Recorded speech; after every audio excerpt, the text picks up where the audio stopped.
उद्धव ठाकरेंनी अजित पवारांवर टीका केलेली आहे। त्यासोबत भाजपला देखील त्यांनी झोडपून काढलंय।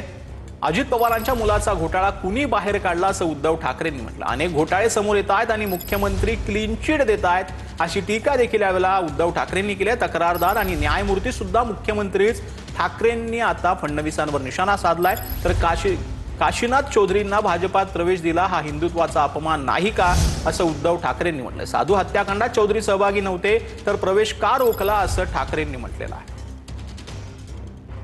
आता एक 15 दिवसापूर्वी अजित पवारांच्या मुलाचा घोटाळा काढला। झाला कसा आधी घोटाळा? कोणी होऊ दिला? झाल्यानंतर तो बाहेर कसा आला? कोणी बाहेर काढला? असे अनेक घोटाळे गेल्या 1 वर्षामध्ये येत आहेत। मुख्यमंत्री आपले क्लीन चिट देत आहेत। मग हे स्वतःच न्यायाधीश, आरोप करणारे पण हेच, म्हणजे तक्रारदार हेच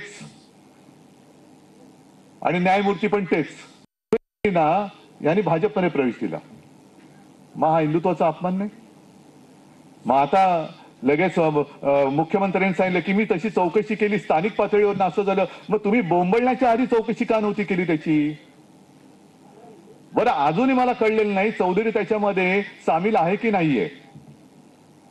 कारण जर का त्या हत्याकांडात चौधरी सामील असेल तर भाजपने प्रवेश का दिला, आणि सामील नसेल तर प्रवेशाला स्थगिती का दिली?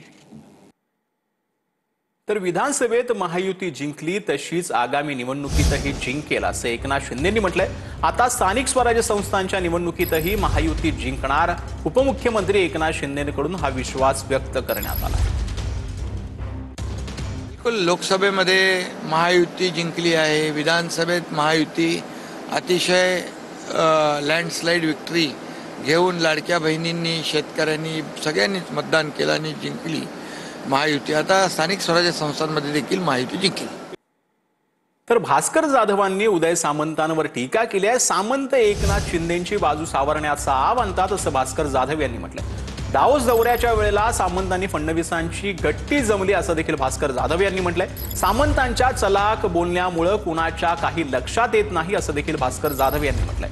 तर भास्कर जाधवांनी माझं कौतुकच केलं, त्यांना माझी शैली आवडली असेल असा टोला उदय सामंतांनी भास्कर जाधवांना लगावला। ज्या वेळेला मागच्या वेळेला डावोसला महाराष्ट्राच्या वतीनं मुख्यमंत्री म्हणून देवेंद्र फडणवीस आणि उद्योग मंत्री म्हणून उदय सामंत गेले, तिथंच त्यांचं मेतकूट जमलेलं आहे। त्यामुळं एकनाथराव शिंदेंची बाजू सावरण्याचा आव आणायचा, परंतु देवेंद्र फडणवीसांना कुठे डॅमेज होऊन द्यायचं नाही याची ते नेमकी काळजी घेत आहेत। हे आपल्या त्यांच्या चलाक बोलण्यामुळे कोणाच्या लक्षात येत नसेल, पण ते खूप चलाकीनं वागतायत। मला असं वाटतं की भास्करराव जाधवांनी माझ्यावर काही टीका केलेली नाही। कदाचित मी ज्या पद्धतीनं पक्षाची बाजू मांडतो ती त्यांना आवडत असावी म्हणून त्यांनी केलेलं हे कौतुक आहे। ते एकनाथ शिंदेंमध्ये दम आहे तर त्यांनी त्यांचा पक्ष वाढवावा असं अंबादास दानवेंनी म्हटलंय। आधी शिंदेंनी गद्दारी केली, आता त्यांच्यात गद्दारी होते असं देखील दानवेंनी म्हटलेलं आहे। राहणारच ना, केंद्रीय नेतृत्व भाजपाच्याच पाठीमागे राहणार, दुसऱ्या पक्षाच्या कसं पाठीमागे? कोणताच पक्ष असंच करत असतो। त्यामुळं समजून सांगितलं असेल, ज्याला त्याला ज्याचा त्याचा पक्ष वाढवण्याचा अधिकार आहे। भारतीय जनता पार्टी एकनाथ शिंदेमध्ये पण दम येतं, किती वाढवायचा तो वाढवावा ना। त्याच्या मला असं वाटतं हे रडीपडी करण्यात काही अर्थ नाही। ठीक आहे, आता ही जी गद्दारी तुम्ही केली, आता तुमच्यामध्ये गद्दारी होती तर त्याचं तुम्हाला कशाला वावगं वाटायचं?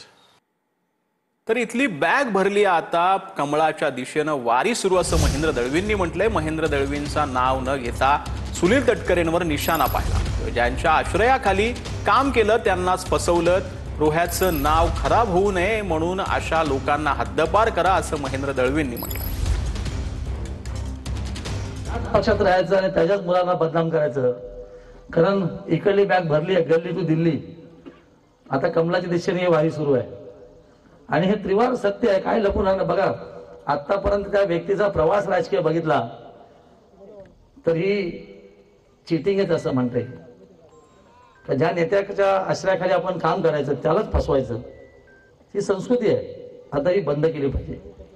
आणि म्हणून रोह्याचं नाव बदनाम होऊ नये म्हणून ह्या लोकांना हद्दपार करणं आता काळाची गरज आहे। सर, सलील देशमुखांकडून शरद पवारांच्या राष्ट्रवादीच्या पक्षाचा राजीनामा देण्यात आलेला आहे. प्रकृती ठीक नसल्यामुळे राजीनामा दिल्याचं सलील देशमुखांनी सांगितलंय. काही महिने प्रकृतीकडे लक्ष देण्याचा सलील देशमुखांना डॉक्टरांनी सल्ला दिल्याची माहिती मिळाली.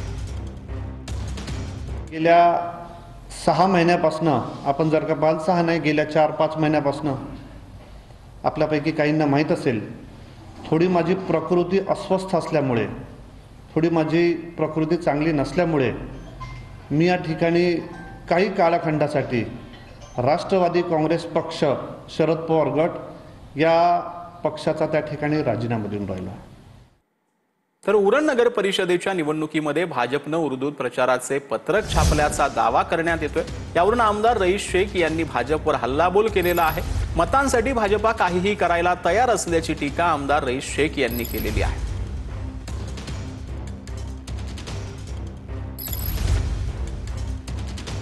ज्या उर्दूला एवढे शिवे तुम्ही देतात आणि ते मुस्लिम समाजाची आहे, अशी आहे, तशी आहे, त्याचा वापर उरणमध्ये तुम्ही करतात. म्हणजे मतासाठी तुम्ही काय काय करणार? भाषांना, लोकांना एक वेगळं कलर करून धार्मिक रंग देणं हे बंद करा. लोकांना सगळं दिसतंय. ते हे आहे की तुम्ही फक्त मतांचं राजकारण करतात. हे यातून